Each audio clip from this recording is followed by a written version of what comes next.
Hey everybody, welcome back to the MacWhisperer Academy. I'm Dylan Stewart, the MacWhisperer, and in today's session we're going to finally get serious about using Siri.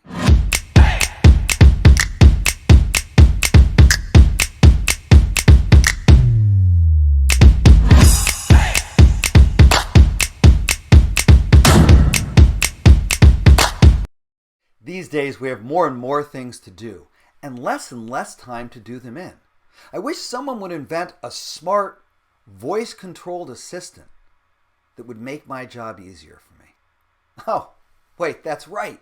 Somebody did invent that. Back in 2011, Apple released Siri alongside the iPhone 4S. I remember standing in line to purchase my iPhone 4S and being blown away right off the bat with how many things I could get done with Siri with just my voice. But that was years ago, and in the time since 2011, everybody's released a smart assistant. And within the mix of all these different assistants, somehow most people either aren't using or forgot how to use Siri. The truth is, if you've got an Apple device, Siri is one of the best productivity tips I can give you. And so in today's session, I'm going to teach you how to summon Siri properly and some of the amazing things that you can do with her. The first thing that we need to learn is how to get Siri's attention. I call it summoning Siri, and there's two basic ways to do it. The first way is by using your voice and saying the magic words, which I'm not going to say in this video. If you see them show up on your screen, just know that I am saying them, but I'm muting it so that it doesn't cause your Apple devices to respond to my voice. The second way is by using the Siri button on your phone. Now, what button on your phone is the Siri button? That depends on what kind of phone you've got. If you've got one of the phones with a home button down here, pressing and holding that home button will trigger Siri. But if you've got a facial recognition phone, it's the button on the right side of your phone that will actually trigger Siri. Pressing and holding it will get her attention, and you continue to hold the button down while you make your request. When you're done making your request, let go of the button, and she goes into action. So with that being said, let's jump over to the phone. Let's take a look at some of the cool things that we can do. The first one is, you can use Siri to make a phone call. Works like this. Call my dad. Calling Douglas. Mobile. And just like that, Siri takes action and makes the phone call. Super simple, super easy. You can also use Siri to get basic directions. For example, you might say something like, where's the closest grocery store? The nearest one I see is Village Market on Los Vergenes Road. But you can also get more complicated. You can say something like, where's the cheapest gas station? The next one I found is Shell on Corbin Avenue in Los Angeles. So as you use directional search, it can search with a couple of different criteria. You can ask for something that's closest, you can ask for something that's cheapest or most expensive, or you can ask for something that's best. Best will cause it to look at Yelp and find the highest rated location based on what you're looking for. So I could say something like, where's the best Italian restaurant? The highest rated one I found is 786 degrees on Laurel Canyon Boulevard. And as she shows you these results, you can get directions, you can have her call it. One of the other things we do is we ask basic questions about popular culture. Things like, who was the 12th president of the United States? Zachary Taylor was the 12th president of the United States. Or you can ask about movie information. What film won Best Picture in 1973? The Godfather won the Oscar for Best Picture in 1973. But you can also ask Siri questions about sports. Who won the World Series this year? The Rays lost the World Series 4-2 against the Dodgers. Siri's got a pretty wide database of things that you can ask her easily and simply with just your voice. The next thing, you can use Siri to send text messages. A lot of people do this in a roundabout way. They might say something like, send a text. Who do you want to send it to? Julie. What do you want to say? Can't wait to see you tonight! Exclamation point. Your message to Julie Hunit says can't wait to see you tonight. Ready to send it? Send. Okay, it's sent. And just like that, you've sent a text message. But did you see how many steps that was? First we summoned her, then we told her to send a text, then we told her who to send the text to, then we told her what we wanted the text to say. When you get good at using Siri, you can do it all at one time. So let me share with you some of my rules for how to best use Siri and get the most out of her. The first rule, the cardinal rule for Siri is, know what you're going to say before you summon her. A lot of people will press the button or they'll say the magic words and then they'll go, I don't really know what I'm asking you to do. That's never going to work well. Think about it first. In this case, I'm going to send a text message to my girlfriend and I'm going to do it all in one fell swoop this time. So let's watch. Ready? Text Julie Hunot saying, "You're the best!" exclamation point. Your message to Julie Hunot says you're the best. Ready to send it? Send. Okay, it's sent. And just like that, I've done all of those steps in one fell swoop. Why? Because I followed the first rule. I knew what I was going to say before I summoned her. The second rule is make sure you speak clearly. Make sure you enunciate. You know, when you and your friends are talking, we mumble over words all the time. We rush words together. We cram words together. And as human beings, we can easily translate and understand, oh, this is what that person meant. But Siri's a computer. Kind of dumb. So you want to make sure that as you're asking her to do things, you're very clear. You're pausing between words and you're creating space. The third rule of Siri is to use punctuation whenever possible. There's a whole lot of commands that Siri can take in as formatting commands or dictation commands, and all punctuation marks are a part of that. Knowing what you're saying in advance, speaking clearly and enunciating, and using punctuation will make sending text messages so much easier. I find it's more convenient to use Siri to send text message than to send emails, but you can send emails just as well. What else can I use Siri for? You can use Siri for definitions. You know, I was one of those kids that would always go to my mom and say, "Hey Mom, how do you spell hubris?" And she would go look it up in the dictionary. And I'd have to go find the dictionary and flip through it and look for it. Okay, I can do that. But what if it's a word that I really don't know how to spell? "Hey Mom, how do you spell xenophobia?" Look it up in the dictionary. If I could look it up in the dictionary, I wouldn't have needed to know how to spell it. Back in those days, we didn't have any choice. We used the dictionary. But these days, it's different because all I have to say is, how do you spell xenophobia? Xenophobia, Xenophobia.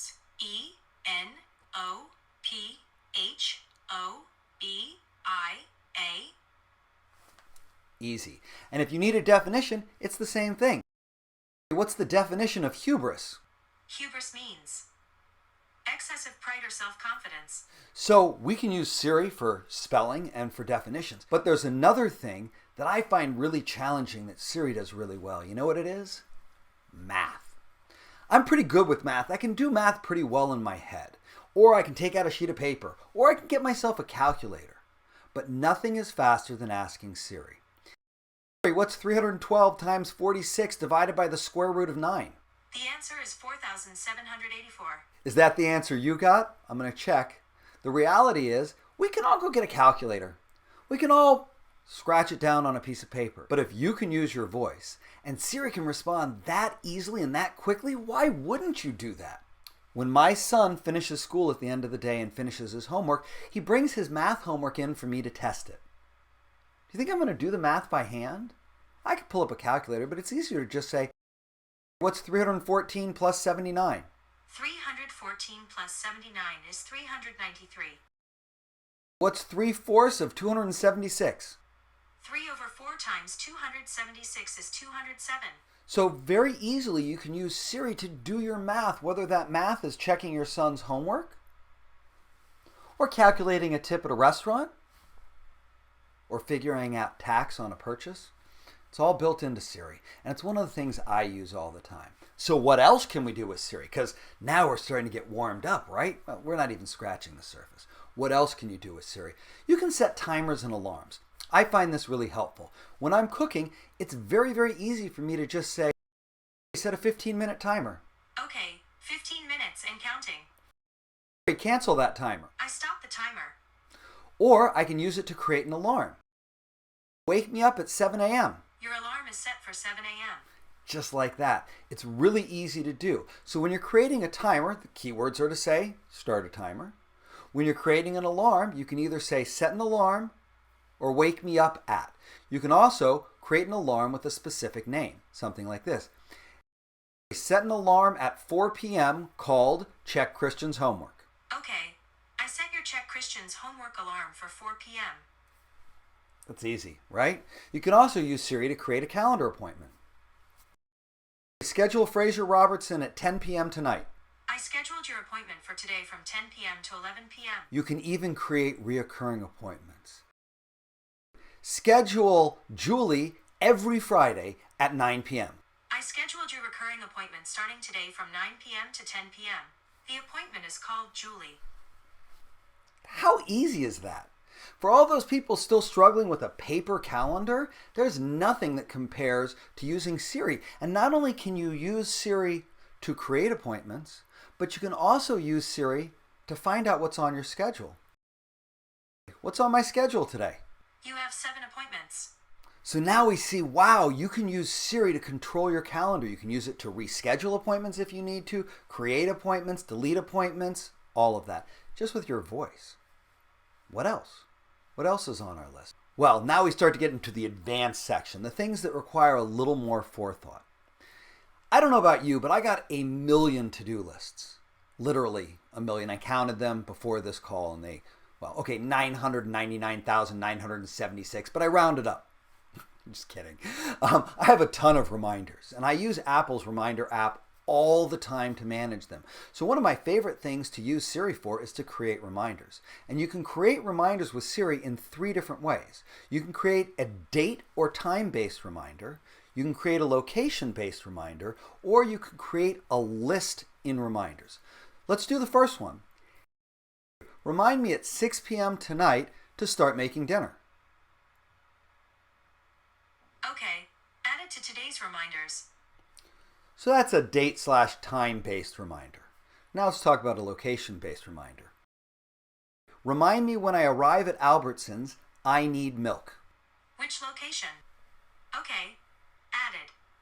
So when you ask for a location, it's going to do a search and give you some options of things that match that location. But you can also do a simple location like, remind me when I leave home to call my mom. Okay, your reminder is set.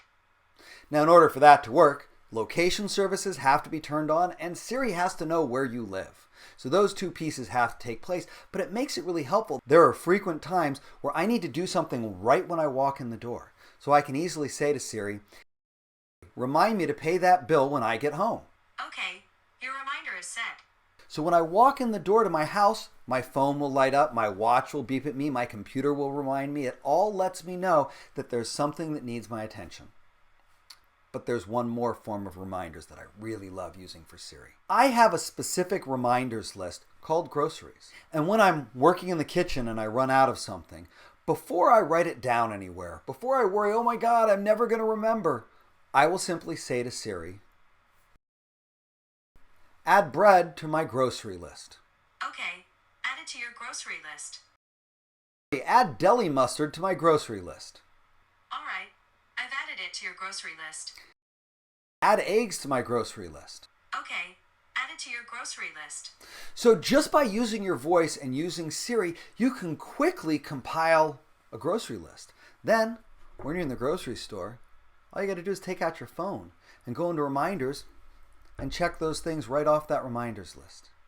That's what Siri's great for, taking things that otherwise are multi-step processes and making them easy. So what else can we do? Well, you can play music. I have Apple Music and I really love having Apple Music. But when I try to explain how to use Apple Music to other people, they're always going, how do I find it? How do I play this? What's the easiest way? You want to know what the easiest way is? Use Siri. Play the Beach Boys. Now playing the Beach Boys. I love the colorful. And it's easy like that. You can ask her to play an artist, an album, a specific song, or even to create a station based on music like that. Make a station based on Eric Clapton. Now playing music similar to Eric Clapton.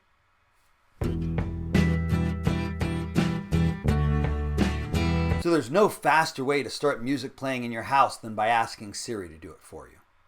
But my all-time favorite way to use Siri is to get her to read my text messages to me. You know, I rely on text message conversations, and I get a lot of them, but sometimes it's hard to get caught up. So I can use Siri to make it easier. It works like this. Read my texts.